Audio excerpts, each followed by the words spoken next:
It's a great honor to have Micheál Martin, Taoiseach, Ireland. It's a special place, and he's a very special guy. He did it the hard way also. He served, and then he took a little time off, and then he served again. I've heard about that. That happens on occasion. And he's done very well. And we knew each other from a long time ago. I just want to welcome you to Washington, D.C., and to our country, and thank you very much. May I thank you, President. It's a great honour for me to be here to celebrate St. Patrick's with you. And I thank you for your hospitality and the warmth of your reception. And I commend you in terms of the work that you're doing, particularly in terms of the pursuit of peace, which we discussed earlier. And I think that's going well. And you really have, in the first sort of 100 days of this government, you've done some extraordinary things very quickly. Thank you. Everybody's watching in that respect. So. How worried should Ireland be, given the fact that it has a massive trade surplus with the US for $50 billion? Well, I don't think he looks nervous to me. And if he was nervous, he wouldn't show it. No, we do have a massive deficit with Ireland, because Ireland was very smart. They took our pharmaceutical companies away from presidents that didn't know what they were doing. The EU was set up in order to take advantage of the United States. Including Ireland? Is Ireland taking advantage of the US?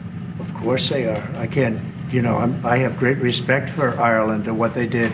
And they should have done just what they did. But the United States shouldn't have let it happen. We had stupid leaders. We had leaders that didn't have a clue. Or let's say they weren't business people, but they didn't have a clue what was happening. And all of a sudden, Ireland has, our pharmaceutical companies and other, this beautiful island of 5 million people has got the entire U.S. pharmaceutical industry in its grasp. And, you mentioned housing and you mentioned other things. I mean, I have property in Ireland, as you know, and I love it. It does great. But I'd like to see the United States not have been so stupid for so many years, not just with Ireland, with everybody. How advanced are your plans to try and bring some of those companies back to America? Will you be briefing? Well, I'd love to have him back. I'd love to have him back, but he'll be fighting me on it.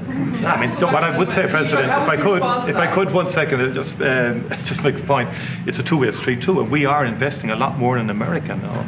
And people may not realise, but Ryanair, one of our biggest airlines, for example, AirCap, they buy more. The two of them together buy more Boeing airplanes than anybody else outside of America.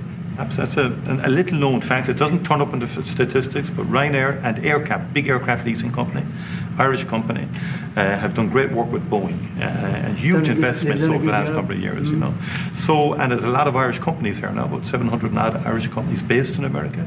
Glanbia, Smurfit, Waterrock, I was saying to you this morning, Vice President. A lot of them creating thousands of jobs in America, and it's only fair. Why in the world would you let Rosie O'Donnell move to Ireland? I think she's going to lower your happiness level. That's true. Thank you. I like that question. Do you know you have Rosie O'Donnell? No. Do you know who she is? Do you know who she is? Yeah. You better off not. You're better off not knowing. I have to speak of inflation. I love these socks. What's with these socks? It's in honor of the Taoiseach. I'm trying to stay focused, but I'm very impressed with the VP's socks.